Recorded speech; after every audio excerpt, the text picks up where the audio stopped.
Iran Israel যুদ্ধবিরতিতে সম্মত ঘোষণা মার্কিন প্রেসিডেন্ট ট্রাম্পের কার্যকর হবে ২৪ ঘণ্টার মধ্যে। সাবেক সিইসি নুরুল হুদা ৪ দিনের রিমান্ডে, ভোট জালিয়াতিদের তথ্য খুঁজছে দুদক, ইসিকে চিঠি।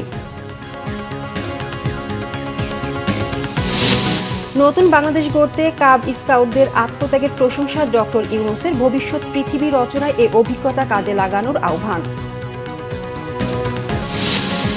রাতে বাংলা মোটরে এনসিপি কার্যালয়ের সামনে ককটেল বিস্ফোরণের অভিযোগ, সংস্কার ও বিচার বিলম্বিত করার দুরভিসন্ধি, প্রতিবাদ মিছিলে বলেছেন নেতারা। দেখছিলেন ক্রাউন সিমেন্ট সংবাদ শিরোনাম, এবার বিস্তারিত। ইসরায়েল ও ইরান পুরোপুরি সর্বাত্মক যুদ্ধবিরতিতে সম্মত হয়েছে বলে ঘোষণা করেছেন যুক্তরাষ্ট্রের প্রেসিডেন্ট ডোনাল্ড ট্রাম্প। আগামী ২৪ ঘণ্টার মধ্যে এটি কার্যকর হবে বলেও জানান ট্রাম্প। সোমবার রাতে নিজের মালিকানাধীন সামাজিক যোগাযোগ মাধ্যম ট্রুথ সোশ্যালে ট্রাম্প বলেন, এই যুদ্ধবিরতি এক পর্যায়ে চলমান সংঘাতকে অবসানের পথে নিয়ে যাবে। এই যুদ্ধ বহু বছর ধরে চলতে পারত এবং পুরো মধ্যপ্রাচ্য ধ্বংস করে দিতে পারত বলে মন্তব্য করেন ট্রাম্প। তবে এমনটি হয়নি আর হবে না বলেও জানান তিনি। ট্রাম্পের এই ঘোষণার পর ইরানের পররাষ্ট্রমন্ত্রী আব্বাস আরাকচি জানিয়েছেন, এখন পর্যন্ত যুদ্ধবিরতি বা সামরিক অভিযান বন্ধের বিষয়ে কোনো চুক্তি হয়নি। তবে ইসরায়েল যদি তেহরানে ভোর ৪টার মধ্যে ইরানি জনগণের বিরুদ্ধে আগ্রাসন বন্ধ করে, ইরান আর পাল্টা হামলা চালাবে না। হোয়াইট হাউসের একজন উচ্চপদস্থ কর্মকর্তার বরাতে সিএনএন জানিয়েছে, ইরান থেকে হামলা চালানো বন্ধের শর্তে এই যুদ্ধবিরতি চুক্তিতে সম্মত হয়েছে ইসরায়েল। ইসরায়েলের এই শর্তে ইরান সম্মত হয়েছে বলেও জানান এই কর্মকর্তা। এর আগে ইরানের পরমাণু স্থাপনায় হামলার জবাবে কাতারে মার্কিন ঘাঁটি লক্ষ্য করে হামলা চালায় ইরান। এর প্রতিক্রিয়ায় কাতারের পররাষ্ট্র মন্ত্রণালয়ের মুখপাত্র মাজেদ আল আনসারি বলেন, এটি কাতার রাষ্ট্রের সার্বভৌমত্ব, এর আকাশসীমা, আন্তর্জাতিক আইন এবং জাতিসংঘ সনদের লঙ্ঘনের সমান। সাবেক প্রধান নির্বাচন কমিশনার নুরুল হুদার ৪ দিনের রিমান্ড মঞ্জুর করেছে আদালত। শুনানিকালে আদালতকে তিনি বলেন, নির্বাচনে কারচুপি হওয়ার দায় তার না, রিটার্নিং কর্মকর্তা থেকে শুরু করে আইনশৃঙ্খলা বাহিনীর অসহযোগিতায় এমনটা হয়েছে বলেও জানান তিনি। তবে এদের বিরুদ্ধে তৎকালীন সময়ে কোনো ব্যবস্থা নেওয়া হয়েছিল কিনা আদালতের এমন প্রশ্নে নিশ্চুপ ছিলেন নুরুল হুদা। বিস্তারিত মুবাশির আহমেদের প্রতিবেদনে। বিগত ৩টি বিতর্কিত নির্বাচনের একটি হয়েছিল ২০১৮ সালে, যে সময় প্রধান নির্বাচন কমিশনার ছিলেন KM নুরুল হুদা। তার মেয়াদে অনুষ্ঠিত হয় জাতীয় নির্বাচন, ব্যাপকভাবে পরিচিতি পায় রাতের ভোট হিসেবে। অভ্যুত্থানে দেশের প্রেক্ষাপট পরিবর্তনের ১০ মাস পর বিএনপির করা নির্বাচন কারচুপির মামলায় আবার দৃশ্যপটে সাবেক প্রধান নির্বাচন কমিশনার KM নুরুল হুদা। রবিবার রাতে উত্তরার নিজ বাসা থেকে জনতার হাতে আটক হন তিনি। পরে তাকে পুলিশের সোপর্দ করে উত্তেজিত জনতা। উত্তরা থেকেই রাতে মিন্টু রোডের ডিবি কার্যালয়ে আনা হয় তাকে। সোমবার দুপুরে কড়া নিরাপত্তায় ঢাকার সিএমএম আদালতে নিয়ে আসা হয় নুরুল হুদা সহ মামলার এজাহারভুক্ত আসামিদের। এ সময় নুরুল হুদার ১০ দিনের রিমান্ড চেয়ে এজলাসে তোলা হয়। শুনানি চলাকালে আদালত নুরুল হুদাকে বক্তব্য দেওয়ার সুযোগ দিলে কারচুপি নির্বাচনের দায় চাপান রিটার্নিং কর্মকর্তা সহ আইনশৃঙ্খলা বাহিনীর ওপর। তবে রাতের ভোট আয়োজনে নুরুল হুদা সরাসরি সরকারের তাবেদার হয়ে কাজ করেছেন বলে দাবি করেন রাষ্ট্রপক্ষের আইনজীবীরা। দুপক্ষের যুক্তিতর্ক শেষে আদালত ৪ দিনের রিমান্ড মঞ্জুর করে KM নুরুল হুদার। বিজ্ঞ আদালত উভয় পক্ষের বক্তব্য শোনার পর তার বিরুদ্ধে ৪ দিনের রিমান্ড মঞ্জুর করে তাকে আরও জিজ্ঞাসাবাদ করার জন্য তদন্তকারী কর্মকর্তার হাতে ন্যস্ত করেন। আজকে সে নির্লজ্জভাবে আজকেও সে স্বীকার করছে না সে যে অপরাধ করেছে। পেনাল কোডের যে ধারাগুলোতে অভিযুক্ত করা হয়েছে সে সকল ধারাগুলো বেইলেবল সেকশন, এবং ওই ধারাগুলো নির্বাচন কমিশনের কোনো কর্মকর্তার উপরে লাই করে না। এবং আমরা বলেছি যে এই যে ধারাগুলো, এই ধারাগুলো শুধু নির্বাচনের যে প্রার্থী এবং ভোটারদের উপরে এই ধারাগুলো বর্তায়। অতএব বিজ্ঞ আদালতকে আমরা এটি বুঝাতে সক্ষম হয়েছি। এদিকে একই কোর্ট জামিন আবেদন নামঞ্জুর করে সাবেক এমপি সাবিন আক্তার তুহিনকে জেল হাজতে পাঠানোর নির্দেশ দেন। মুবাশির আহমেদ, বাংলা ভিশন, ঢাকা। ২০১৮ সালের জাতীয় নির্বাচনে শতভাগ ভোট কাস্ট হওয়া কেন্দ্রের কর্মকর্তাদের খুঁজছে দুর্নীতি দমন কমিশন দুদক। ভোট কারচুপিতে জড়িতদের তথ্য পেতে ইসিতে চিঠি পাঠিয়েছে সংস্থাটি। সেই সাথে ক্ষমতার অপব্যবহার করে ২০১৪ ও ২০২৪-এর পাতানো নির্বাচনে প্রভাবশালীদের তথ্যও চায় দুদক। রিপোর্ট ফরুক বাবুর। আওয়ামী লীগ সরকারের অধীনে বিতর্কিত জাতীয় সংসদ নির্বাচনের প্রেক্ষাপট নিয়ে এবার তদন্তে নেমেছে দুর্নীতি দমন কমিশন। অভিযোগ এসেছে 2014, 2018 এবং 2024-এর নির্বাচনে আওয়ামী লীগকে জেতাতে রাষ্ট্রীয় ক্ষমতার অপব্যবহারে জড়িত ছিলেন দলটির বিভিন্ন পর্যায়ের নেতাকর্মী সহ সরকারের উচ্চ পর্যায়ের কর্মকর্তারাও।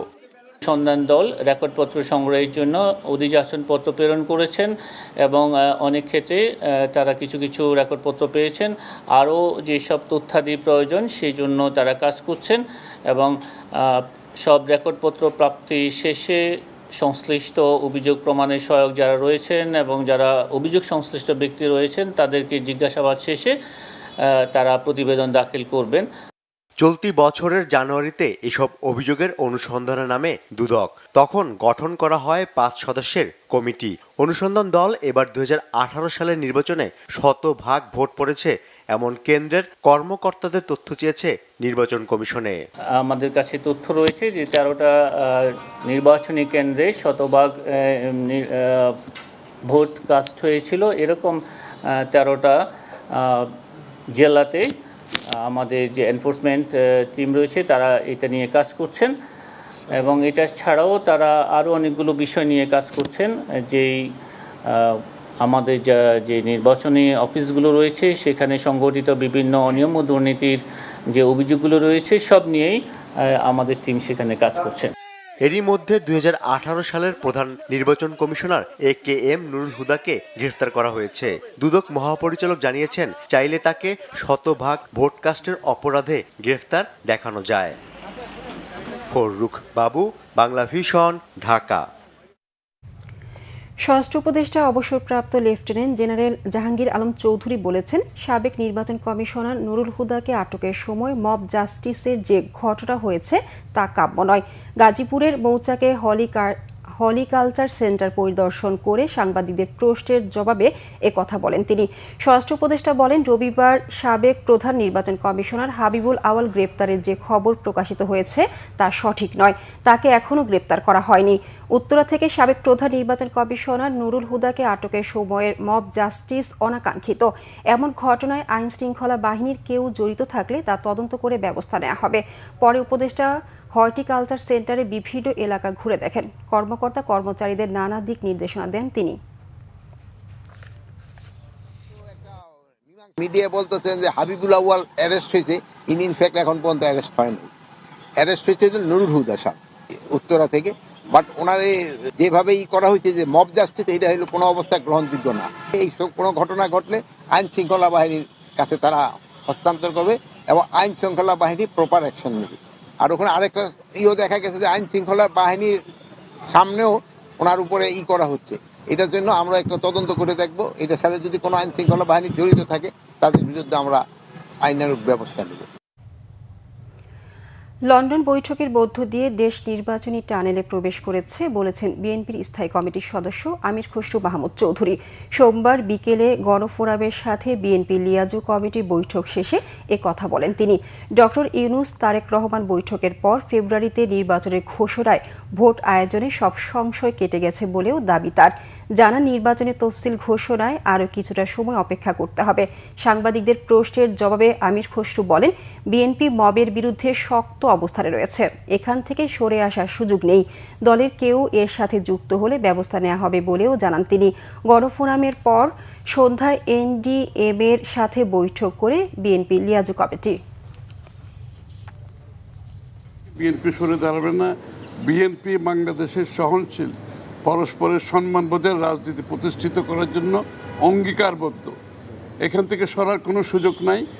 এই সমস্ত মবক্রেসিতে যারা জড়িত এটা তাদের ব্যক্তিগত সমস্যা, এটা বিএনপির কোনো সমস্যা নয়।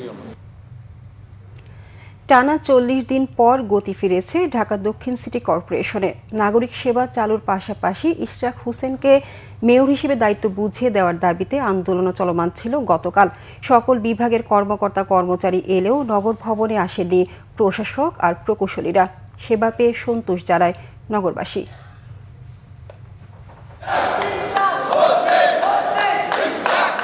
ইশরাক হোসেনকে মেয়রের দায়িত্ব বুঝিয়ে দেওয়া ও শপথ পড়ানোর দাবিতে টানা 40 দিন ধরে আন্দোলন করে আসছেন ঢাকাবাসী। সোমবার সকাল 11টা থেকে অবস্থান কর্মসূচি পালন করে ঢাকাবাসী। কর্মসূচিতে যোগ দিতে নগরীর বিভিন্ন থানা থেকে মিছিল নিয়ে নগর ভবনে জড়ো হন ইশরাক হোসেনের সমর্থকরা। নগর ভবনের প্রবেশ মুখে অবস্থান নিয়ে বিভিন্ন ধরনের স্লোগান দিতে থাকেন ইশরাক সমর্থকরা। এ সময় তারা স্থানীয় সরকার উপদেষ্টার ভূমিকা নিয়েও সমালোচনা করেন। ঢাকাবাসী বলেন, আদালতের নির্দেশনা ও সরকারের গেজেট প্রকাশের পরও তারা শপথ না পড়িয়ে সরকার আইনের লঙ্ঘন করেছে। আদালতের মাধ্যমে যে রায় ঘোষণা করা হয়েছিল, ওনাকে বিজয় ঘোষণা করা হয়েছে, তারপর গেজেট প্রকাশ করা হয়েছিল, তারপর ওনাকে শপথ না পড়িয়ে মেয়রের দায়িত্ব না বুঝিয়ে টালবাহানা চলছে। আমরা ঢাকাবাসী মনে করি, পরিষ্কার ভাষা বলে দিতে চাই, আমরা আন্দোলন সংগ্রাম করতে করতে এ পর্যন্ত এসেছি। ওনাকে অচিরেই এই নগর ভবনে বসে ওনার দায়িত্বকে বুঝিয়ে দিয়ে এই অপরিচ্ছন্ন নগরকে পরিচ্ছন্ন করার জন্য ইঞ্জিনিয়ার ইশরাক হোসেনকে অবশ্যই প্রয়োজন। শপথ নিয়ে যত বন্ধু আমার ইশরাক সাহেবকে না বসাবে মেয়র হিসাবে, আমার ঢাকাবাসী ওইটা সবসময় এদিকে থাকবো মরা পর্যন্ত, যত বন্ধু রাজনীতিক আমাদের ইশরাক সাহেব না বসবে। নির্বাচন কমিশন গেজেট দিয়েছে, আদালত রায় দিয়েছে। এই সরকার যেহেতু মেয়াদ তোয়াক্কা করে নাই, তা আমরাও তোয়াক্কা করব না। আমাদের ঢাকা সিটি কর্পোরেশনের জনগণের বিজয় নিয়ে এবং মেয়র ইশরাককে চেয়ারে বসিয়ে যতদিন লাগে আমরা আমাদের আন্দোলন চালিয়ে যাব। এদিকে অন্য যে কোনো দিনের চেয়ে সোমবার আলাদা ছিল ঢাকা দক্ষিণ সিটি কর্পোরেশন। নাগরিক সেবা নিতে সকাল থেকে নগর ভবনে আসেন ঢাকাবাসী। কেউ এসেছেন ওয়ারিস সনদ নিতে, কেউ এসেছেন কারো মৃত্যু সনদ নিতে। নগর ভবন ছাড়াও সরব ছিল দক্ষিণ সিটির সব কার্যালয়গুলো। ওবায়দুল্লাহ মামুন, বাংলা ভিশন, ঢাকা। নতুন বাংলাদেশ সৃষ্টিতে কাব স্কাউট সদস্যদের আত্মত্যাগকে নজিরবিহীন হিসেবে আখ্যা দিয়েছেন প্রধান উপদেষ্টা ডক্টর মোহাম্মদ ইউনূস। তিনি বলেন, ভবিষ্যতের পৃথিবী রচনা করতে স্কাউট সদস্যদের এমন অভিজ্ঞতা কাজে লাগাতে হবে। রিপোর্ট সৈয়দ আব্দুল মুহিতের। তেজগাঁওয়ে বাংলাদেশ স্কাউটের দেশব্যাপী কাপ কার্নিভালের উদ্বোধন ও শাপলা কাপ অ্যাওয়ার্ড বিতরণ অনুষ্ঠানে যোগ দেন প্রধান উপদেষ্টা ডক্টর মোহাম্মদ ইউনূস। এ সময় তিনি দেশ সেরাদের হাতে পদক ও ক্রেস্ট তুলে দেন। প্রধান অতিথির বক্তব্যে প্রধান উপদেষ্টা জানান, শিক্ষা জীবনে তিনি নিজেই স্কাউট সদস্য ছিলেন। 1955 সালে বিশ্ব জাম্বরিতে যাওয়ার গল্প শোনান স্কাউট সদস্যদের। বলেন, শিক্ষা জীবনের এই বয়সের অভিজ্ঞতা অর্জন ভবিষ্যৎ গড়ার পথ তৈরি করতে পারে। সারা ভবিষ্যৎ রচনা হবে তোমাদের এই ভবিষ্যৎ, এই বয়সের অভিজ্ঞতার মাধ্যমে। ঠিক আছে, সেই বয়সে এসে দরজাটা খুলে দেওয়া সবার জন্য একটা মস্ত বড় দায়িত্ব হিসেবে রইল তোমাদের জন্য। যাই হোক, আমিও তোমাদেরকে ঈর্ষা করছি, যেহেতু তোমরা ওইখানে আছো এখন, আমিও থাকতে পারলে ভালো হতো। এবং তোমরা যাতে এই অভিজ্ঞতা নিয়ে ভবিষ্যতের পৃথিবী রচনা করতে পারো। বাংলাদেশের জুলাই বিপ্লবের সময় স্কাউটিং এর আত্মদান সারা বিশ্বের স্কাউটিং এর ক্ষেত্রে একটি বিশেষ ও গৌরবের দিন বলেও তিনি উল্লেখ করেন। শুধু বাংলাদেশের স্কাউটিং এর ক্ষেত্রে না, সারা বিশ্বের স্কাউটিং এর ক্ষেত্রে আজকে একটা বিশেষ গৌরবের দিন। 4 জন স্কাউট আত্মাহুতি দিল দেশের জন্য, দেশের মানুষের জন্য, নতুন বাংলাদেশ সৃষ্টি করার জন্য। সেটা দিয়েই এই ইতিহাসের সৃষ্টি। স্কাউটিং এর ইতিহাসে এরকম নজির আর কোথাও নাই। স্কাউট সদস্যদের অভিজ্ঞতার মাধ্যমে শুধু স্কাউটরাই লাভবান হবে না, সারা পৃথিবী এর সুবিধা নিতে পারবে বলেও জানান প্রধান উপদেষ্টা ডক্টর মোহাম্মদ ইউনূস। বাংলাদেশের স্কাউটরা ইতিহাস সৃষ্টি করেছে বলে। সৈয়দ আব্দুল মুহিত, বাংলা ভিশন, ঢাকা। রাজধানীর বাংলা মোটরে কেন্দ্রীয় কার্যালয়ের সামনে ককটেল বিস্ফোরণের ঘটনায় জড়িতদের অবিলম্বে গ্রেফতারের দাবি জানিয়েছে জাতীয় নাগরিক পার্টি এনসিপি। রাত 10:30টার দিকে দুষ্কৃতকারীরা এই হামলা চালিয়েছে দাবি করে এতে 4 জন আহত হয়েছে বলে জানানো হয় এনসিপির পক্ষ থেকে। ককটেল হামলার প্রতিবাদে রাত 11:30টার কিছু পরে বিক্ষোভ মিছিল বের করে এনসিপি। বিক্ষোভ মিছিলটি বাংলা মোটর থেকে শুরু হয়ে শাহবাগে গিয়ে শেষ হয়। সেখানে সংক্ষিপ্ত সমাবেশে এনসিপি নেতারা অভিযোগ করেন, সংস্কার এবং বিচারকে বিলম্বিত করতে তাদের দলের কার্যালয়ের সামনের উপর হামলা করা হচ্ছে। হামলা করে তাদেরকে পিছু হটানো যাবে না। বাংলাদেশে আর ফ্যাসিবাদের পুনর্বাসন করা যাবে না বলেও দাবি করা হয় সমাবেশ থেকে। অবশ্যই তাদেরকে গ্রেফতার করে আইনের আওতায় নিয়ে আসতে হবে। সংগ্রামী উপস্থিতি, জাতীয় নাগরিক পার্টি এনসিপি যে কর্মযজ্ঞ শুরু করেছে সারা দেশব্যাপী, আমরা আশা করি যত হামলাই আমাদের উপরে আসুক না কেন তত দ্বিগুণ ভাবে জাতীয় নাগরিক পার্টি এনসিপি সারা দেশে তাদের কার্যক্রম পরিচালনা করবে। ঝালকাঠির গাবখান চ্যানেলের নাব্যতা হ্রাসের কারণে জেগে উঠেছে ছোট বড় অনেকগুলো চর। এতে ঢাকা, চট্টগ্রাম ও বরিশালের সঙ্গে বন্ধ হওয়ার আশঙ্কা দেখা দিয়েছে খুলনা, মোংলা ও মুরেলগঞ্জ সহ বিভিন্ন নৌবন্দরের যোগাযোগ। নৌযান চালকরা অভিযোগ করেন, খননের অভাবে ঝুঁকি নিয়ে চলাচল করতে হচ্ছে তাদের। সমস্যা সমাধান করে দ্রুত খনন কাজ শেষ করার আশ্বাস দিয়েছে বিআইডব্লিউটিএ। ঝালকাঠি প্রতিনিধি মোহাম্মদ মাসুদুল আলমের তথ্য ছবিতে একটি ডেস্ক রিপোর্ট। ব্রিটিশ শাসনামলে ঝালকাঠির গাবখান নদীর 10 কিলোমিটার খননে উদ্যোগ নেয় ব্রিটিশ সরকার। এতে ঢাকা, চট্টগ্রাম, বরিশালের সঙ্গে 200 কিলোমিটার দূরত্ব কমে যায় খুলনা, মংলা, মোরেলগঞ্জ, হুলারহাট সহ গুরুত্বপূর্ণ নৌবন্দরগুলোর। পরিচিতি পায় বাংলার সুয়েজ খাল নামে। কিন্তু দীর্ঘদিন কার্যকরী ড্রেজিং না করায় হ্রাস পায় চ্যানেলটির নাব্য। এ কারণে যথাসময়ে পণ্য নিয়ে গন্তব্যে পৌঁছাতে পারছে না মাঝারি অনেক জাহাজ। এছাড়া প্রায় 200 কিলোমিটারের বেশি পথ ঘুরে বঙ্গোপসাগরে দিয়ে যেতে হচ্ছে বড় আকারের জাহাজগুলো। এতে সময়ের সাথে ক্ষতি হচ্ছে অর্থেরও। গাবখান চ্যানেলে আমরা ঢুকতে পারি না, কারণ ওইখানের মধ্যে মুখের মধ্যে পানি কম, ড্রেজিং হয় না ঠিক মতো, দুইটা জাহাজ একসাথে আপ ডাউন করা যায় না। আগে কিন্তু আমরা সব সময় দুইটা জাহাজ আপ ডাউন একসাথে করা যায়। ভিতরে অনেক জায়গায় পানি কম, চর পড়ে গেছে সাইডে। আমরা ডাইনিবামে যখন টার্নিং নিই তখন আমাদের পিছন এক সাইডে চলে যায়, আমরা জাহাজটা কন্ট্রোল করতে খুবই অসুবিধা হয়। মানে আমরা অনেক সময় মতো ঘাটে পৌঁছতে পারি না। খুব একটা সেরকম ড্রেজিংয়ের কিছু আমরা দেখিনি, যে কারণে এই পলি পড়ার কারণে এখন বিভিন্ন বড় ধরনের লাইটার জাহাজগুলো এই চ্যানেলে প্রবেশ না করে বেশিরভাগই চলে যাচ্ছে আপনার আউটারের সমুদ্র পথ ধরে। আমাদের ড্রেজিং করতে আসার পরে ইঞ্জিনের ত্রুটি হয়েছে, ইঞ্জিন মেরামত করার জন্য অফিস নিয়ে গেছে। ইঞ্জিন মেরামত শেষ হলে আবার পুনরায় কাজ চালু করবো। ইঞ্জিন থাকে মানে ওকে থাকে, তাহলে আমরা 1 ঘন্টা আমাদের সময় অপচয় করতে রাজি না। সমস্যা সমাধানের প্রক্রিয়া চলমান আছে বলে জানান এই কর্মকর্তা।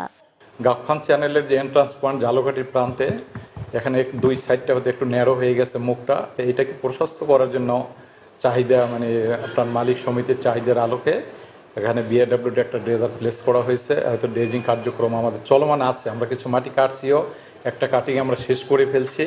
এই তো কিছুদিন আগে ড্রেজারটা একটু যান্ত্রিক সমস্যা হয়েছে, হাইড্রোলিক ইঞ্জিনের ট্রাবল দেখা দিছে। তবে সেটা মেরামতের জন্য কিন্তু আমরা প্রয়োজনীয় ব্যবস্থা অলরেডি গ্রহণ করছি।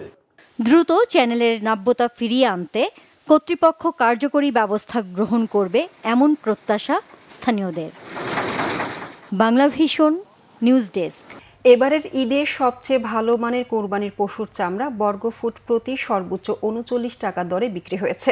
এ মৌসুমে সংগ্রহ হওয়া চামড়ার 18% ছিল পচা, এমন তথ্য উঠে এসেছে সিপিডির জরিপে।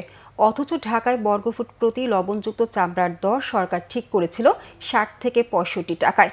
বাংলাদেশের চামড়া সরবরাহ চেইন, কাঁচা চামড়ার বান এবং মূল্য নিশ্চিতকরণ বিষয়ে সোমবার এক গবেষণা প্রতিবেদনে এসব তথ্য জানানো হয়।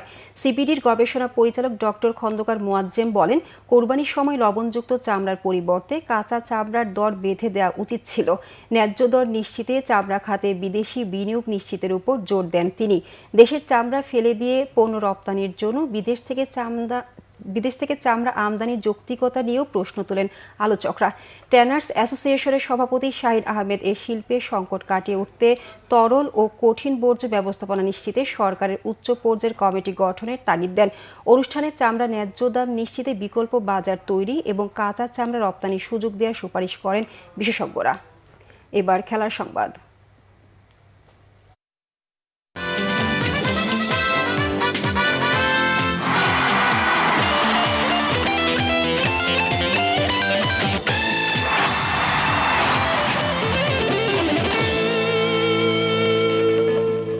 ক্রিকেট। শ্রীলঙ্কার বিপক্ষে 3 ম্যাচের ওয়ানডে সিরিজের জন্য 16 সদস্যের দল ঘোষণা করেছে বিসিবি। চমক হয়ে এসেছেন 2 ব্যাটসম্যান নাইম শেখ ও শামীম হোসেন পাটোয়ারি। ইনজুরি কাটিয়ে দলে ফিরেছেন 2 পেসার তাসকিন আহমেদ ও মুস্তাফিজুর রহমান। গত ঢাকা প্রিমিয়ার লিগে দুর্দান্ত পারফরমেন্স করেও মিরাজের কারণে দলে জায়গা হয়নি মোসাদ্দেক হোসেন সৈকতের। মনির হোসেন খানের রিপোর্ট। টুর্নামেন্ট হোক আর আন্তর্জাতিক সিরিজ, ফরম্যাটের ভিন্নতায় কিছু আসে যায় না। বাংলাদেশের দল ঘোষণা মানেই চমক আর বিতর্ক। এবারও সেই ধারাবাহিকতা ধরে রেখেছেন গাজী আশরাফ হোসেন লিপুর নির্বাচক কমিটি। ওয়ানডে দলের অধিনায়ক মেহেদী হাসান মিরাজ, দলে আছেন টেস্ট ও টি-20 অধিনায়ক নাজমুল হোসেন শান্ত ও লিটন দাস। ওপেনিংয়ে তানজিদ হাসান তামিম ও পারভেজ হোসেন ইমন অটো চয়েস। তবে বাদ পড়েছেন সৌম্য সরকার, তার বদলি নাইম শেখ। ছন্দে ফেরার সুযোগ দিতে সৌম্যকে বাদ দেওয়া হয়েছে। নাইম পেয়েছেন ঢাকা লিগে ভালো পারফরমেন্সের পুরস্কার। দারুণ ছন্দে থাকা নুরুল হাসান সোহান নির্বাচকদের বিবেচনায় আছেন, দলে নেই। কিপিংয়ে ভরসা লিটন ও Zaker Ali.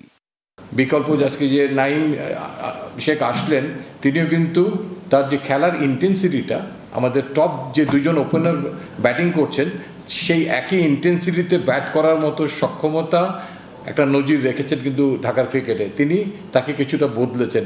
At the same time আমরা আমাদের কাছে সৌম্য সরকার অত্যন্ত গুরুত্বপূর্ণ একজন খেলোয়াড়। আমার বিশ্বাস যে সাম্প্রতিক ক্রিকেটের যে দাবি তার সঙ্গে তিনি খাপ খাইয়ে নিজেকে প্রস্তুত রাখবেন। নুরুল হাসান সোহান আমাদের মাথায় অবশ্যই আছেন, তিনি অত্যন্ত কার্যকর একজন খেলোয়াড়, স্পেশালি 6-7 আমার মনে হয়। তো তাকেও আমরা আগামীতে দেখতে পাবো বলে আশা করি। নাইমের মতো ঘরোয়া লিগের পুরস্কার পেয়েছেন শামীম পাটোয়ারি। দুইজনই দলে ফিরেছেন 2 বছর পর। যদিও এবারের লিগের সেরা খেলোয়াড় মোসাদ্দেক হোসেন সৈকতের জায়গা হয়নি, তাকে বাদ দেওয়ার কারণ আরও অদ্ভুত। লিপুর ঘোষণা, মিরাজ থাকলে মোসাদ্দেকের জায়গা হবে না টাইগার স্কোয়াডে। আপনার সাংবাদিকতার আলোকে মনে করছেন যে মোসাদ্দেক হোসেন এই মুহূর্তে জাতীয় দলে খেলা উচিত। আমি ঠিক সেই জিনিসটা মনে করছি না, পরিষ্কারভাবে বলতে চাচ্ছি। কারণ যতক্ষণ মেহেদী হাসান মিরাজ আছে, মোসাদ্দেকের কোনো সুযোগ নেই। খুব কোনো জিনিস খুব স্পষ্টভাবে হওয়া উচিত। জাস্ট আপনারা বুঝে অনেক সময় না বোঝার ভান করে কথা বলেন, অনেক সময় দ্যাটস রিয়েলি হার্টিং। দলের স্পেশালিস্ট 2 জন স্পিনার, লেগি রিশাদ হোসেন ও বাহাতি স্পিনার তানভীর ইসলাম। 16 জনের স্কোয়াডে পেসার 5 জন, তাসকিন ও মুস্তাফিজ ফেরায়। স্বস্তিতে টিম ম্যানেজমেন্ট। তানভীর এবং নাসুমকে ঘুরিয়ে ফিরিয়ে কিন্তু খেলাচ্ছি, but at the same time আমরা রকিবুলকে চাচ্ছি অনেক শক্তভাবে সে যেন জাতীয় দলে আসে। হ্যাঁ, সেই জন্য হয়তো একটু সময় নিচ্ছি, যেন মানে ফার্স্ট ইন ফার্স্ট আউটের মতো ব্যাপারটা না ঘটে। টেস্ট সিরিজ শেষে 2 জুলাই থেকে শুরু হবে বাংলাদেশ শ্রীলঙ্কা 3 ম্যাচের ওয়ানডে সিরিজ। বোলিং ব্যাটিং এর মনির হোসেন খান, বাংলা ভিশন, ঢাকা। টেস্ট ক্রিকেটে বাংলাদেশের 25 বছরের পদার্পণ উপলক্ষে সিলেট আন্তর্জাতিক ক্রিকেট স্টেডিয়াম মেতে উঠেছে ক্রিকেটের বর্ণিল উৎসবে। কার্নিভালের উদ্বোধন করেন বিসিবি সভাপতি আমিনুল ইসলাম বুলবুল। বিসিবি সভাপতি জানান, ক্রিকেট ব্যবস্থাপনার বিকেন্দ্রীকরণ, নারী ক্রিকেটের উন্নয়নের পরিকল্পনা করছে তার বোর্ড। সিলেট থেকে দীপু সিদ্দিকী রিপোর্ট, জানাচ্ছেন মানিক মাহমুদ। টেস্ট মর্যাদার 25 বছর পূর্তি উপলক্ষে দেশের 7 বিভাগে চলছে ক্রিকেট কার্নিভাল। রবিবার রাজশাহীতে হয়েছে অনূর্ধ্ব 12 ক্রিকেট উৎসব। সোমবার সে আয়োজনে সামিল সিলেট। দিনভর ছিল cricket tournament, pacer hunt, parental coaching, hit the stump, ছবি আঁকার প্রতিযোগিতার মতো মজাদার আয়োজন। দিনব্যাপী এই উৎসবে শিশু ক্রিকেটারদের উচ্ছ্বাস আর সাদা পোশাকের ক্রিকেটীয় প্রতিভায় মুখর ছিল স্টেডিয়ামটি। খুব অল্প সময়ে বাংলাদেশের অন্যতম আকর্ষণীয় ভেন্যুতে পরিণত হয়েছে সিলেট। রিজিওনাল ক্রিকেট অ্যাসোসিয়েশনকে শক্তিশালী করতে চান বিসিবি সভাপতি আমিনুল ইসলাম বুলবুল। টেস্ট ক্রিকেটের 25 বছর একটা বড় ব্যাপার, সেই সুযোগটা নিয়ে আমরা বিভিন্ন বিভাগে যেমন যাচ্ছি তেমন সিলেটেও এসেছি। এখানে মেইন কারণ হচ্ছে ক্রিকেটটাকে কীভাবে বিকেন্দ্রীকরণ করা যায়। প্রত্যেকটা উপজেলায়, জেলায় কম্পিটিটিভ বা প্রতিযোগিতামূলক কীভাবে ক্রিকেট আরও চালু করতে পারি, এবং ক্রিকেটের যে কালচারটা আছে সেই কালচারটা আমরা প্রত্যন্ত অঞ্চলে ছড়িয়ে দিতে চাই। ছড়িয়ে দিয়ে আমরা শুধুমাত্র ক্রিকেটার না, সবাই তো আর জাতীয় দলে খেলে না, আমরা ক্রিকেটের মাধ্যমে ভালো বাংলাদেশের নাগরিকও তৈরি করতে চাই। বিসিবি সভাপতি জানান, দেশব্যাপী ক্রিকেট ছড়িয়ে দেওয়াই তার লক্ষ্য। শুধু পুরুষ নয়, নারী ক্রিকেটকেও এগিয়ে নিতে পরিকল্পনা করছে বোর্ড। আমরা সকলকে নিয়ে সেই ডিসেন্ট্রালাইজেশনটা করতে চাই। ডিসেন্ট্রালাইজেশন মানে এই না যে শুধুমাত্র আমরা পৌঁছাবো এবং খেলাবো, সাথে সাথে আমরা যাতে ভালো ক্রিকেটার তৈরি করতে পারি সেই লক্ষ্যে কোচদেরও ট্রেনিং করাবো, আম্পায়ারদেরও ট্রেনিং করাবো, এবং কীভাবে আমরা আরও ভালো ক্রিকেট উপহার দিতে পারি সেটাই আমাদের মূল লক্ষ্য। ক্রিকেট কার্নিভালের অংশ হতে পেরে দারুণ আনন্দিত খুদে ক্রিকেটাররা, উৎসাহ বেড়েছে অভিভাবকদেরও। Manik Mahmud, Bangla Vision, sports desk. সংবাদ শেষ করব ক্রাউন সিমেন্ট শিরোনামগুলো আরেকবার জানিয়ে।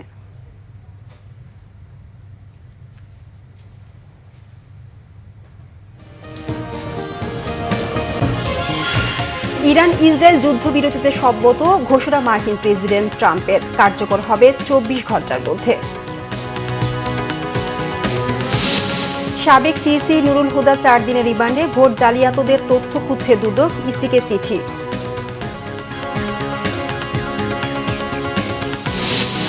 নতুন বাংলাদেশ গড়তে কাব স্কাউটদের আত্মত্যাগের প্রশংসা ডক্টর ইউনূসের, ভবিষ্যৎ পৃথিবী রচনায় এই অভিজ্ঞতা কাজে লাগানোর আহ্বান।